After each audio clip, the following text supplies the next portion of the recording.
In one of the poorest areas of the world, a revolutionary project. Taking waste, the ghost fishing nets choking the ocean, and turning it back into the raw material for new products. We all know that we live on one planet, it's finite. We have to be more innovative and inventive and understand that waste is actually a valuable raw material. It's a new kind of environmental thinking that goes well beyond recycling. It's something that we need to fundamentally and rapidly address. How we design our cities, our industries, and pretty much everything about the way the economy functions. It's being called the circular economy, and it just might save the planet.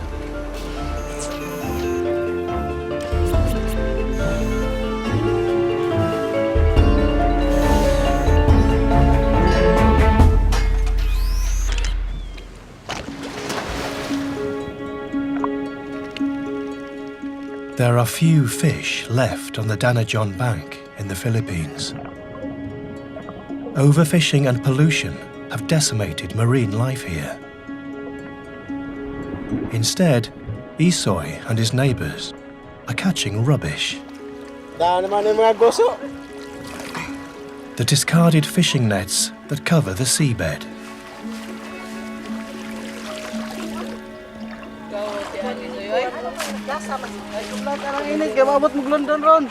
It's part of a project that aims to help the planet and the people who live on it. Amado Blanco is the project leader. Sa tanaw ni Mosoy, murag balik na ning pangutana ganina. Daghan pa. Pero nasa lawom-lawom gamay. Called Networks, it is a collaboration between the wildlife charity behind London Zoo and Interface, one of the world's largest carpet tile manufacturers. This simple community activity is actually part of a complex international supply chain. This is ground zero for new thinking on waste, beyond recycling or charity, to convert it into something valuable. That's the paradigm shifting that we wanted to initiate. When people start looking at waste as something that can be transformed into income. Isoy and his wife Christine get around $1 for every 5 kilos of nets they collect. 9 kilos. 5 kilos. Last, pila de, matagas. Pila mo halin? 280. Thank you. Once enough nets have been collected by the villagers here, they are shipped to the local town, where they are flown to Europe, to be turned back into raw nylon and then made into carpet tiles. This is the starting point of the circular economy, reusing materials as much as possible, ideally doing away with the concept of waste altogether. It was very important this thing generates profit. Otherwise, the corporate partner would have decided to cut off the support, because that's the way that you can convince the corporate sector to invest in something that was traditionally seen as non-income generating. No? It's taken 3 years to get to this stage, where the project is making money and is self-sustaining. This is the potential strength of the new idea. It is in the company's financial interest to do it. That's the only way, I think, that conservation initiatives can be sustained in the long term. Otherwise, you'll have a cycle of boom and busting. You have grants for 3 years, you're not very sure that you'll have something left after the project period.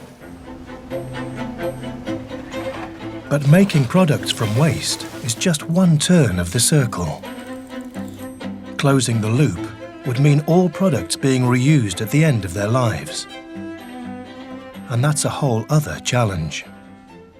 Is Interface meeting our own ambitions on the circular economy? Frankly speaking, I think we can do more. It's still easier for the flooring contractors to take the product up, throw it into a skip, send it to landfill. We must be able to incentivise our entire industry, the building environment, to work differently. Those involved in this project say there has to be joined-up thinking. They can't do it alone. The reality is you can't just wake up tomorrow and decide as a business to become circular. It just is not that simple. It's not only businesses that are trying to make the circular economy a reality. This is Boekslotterham in Amsterdam. Once a thriving port, now a polluted old dockyard close to the centre of the city.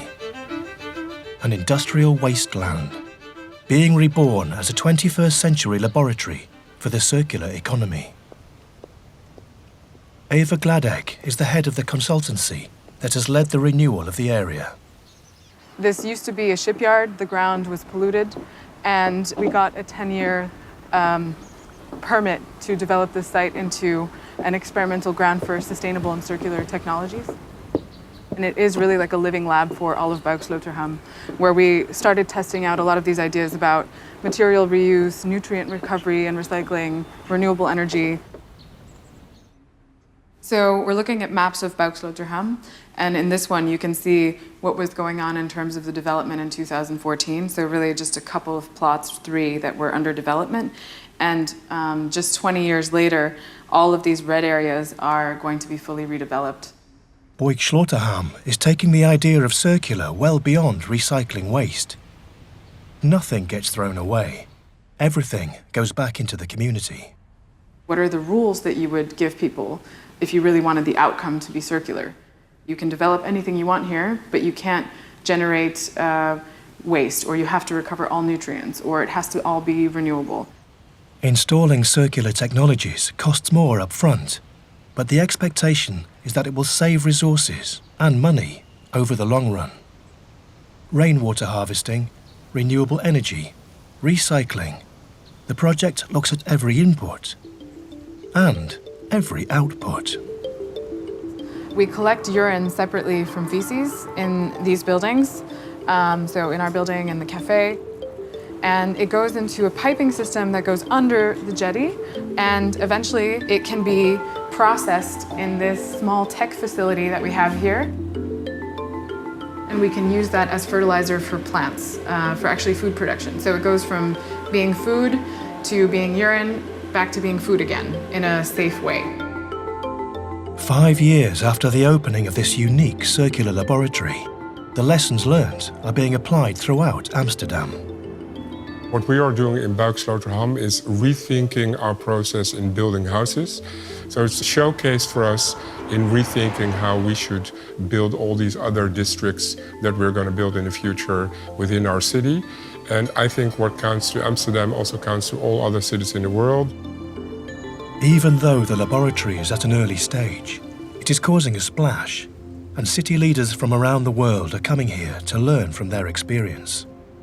But even Eva admits that the challenges of moving towards true circularity are huge.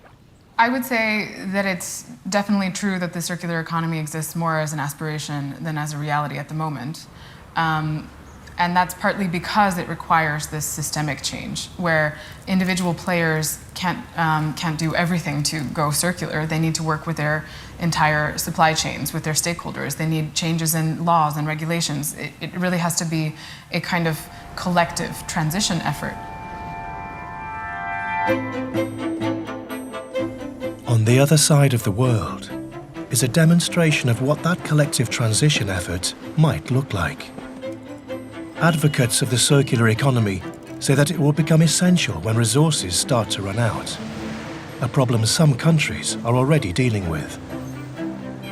Japan has few natural resources of its own, but its recycling rate for metals is 98%, and less than 5% of waste goes into landfill.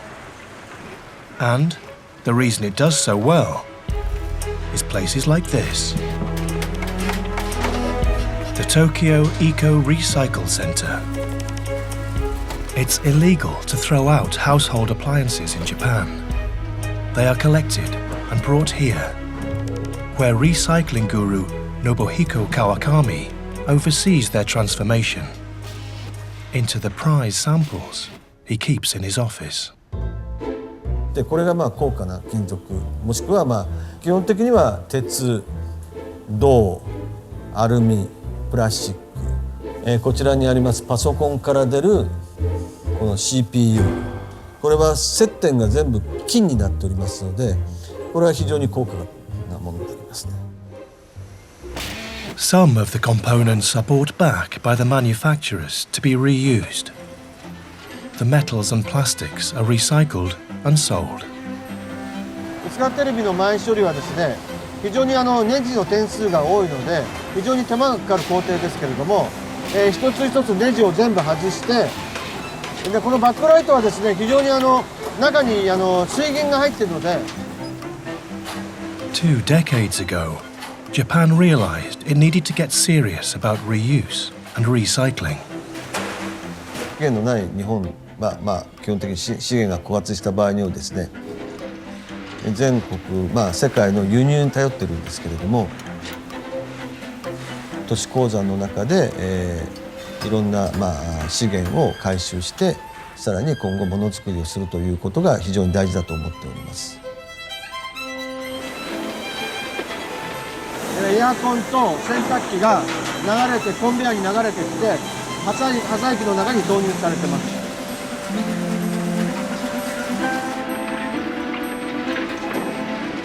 The work is not without its dangers. 破砕機の中って非常にですね、熱を持つので、基本的に何かの状態で。 Making this system work needed a full cultural shift, driven by government and backed by changes to the law. Anyone buying an appliance in Japan must pay up front for the cost of recycling it. With his years of experience, Mr. Kawakami believes that other countries don't have the nerve to try it.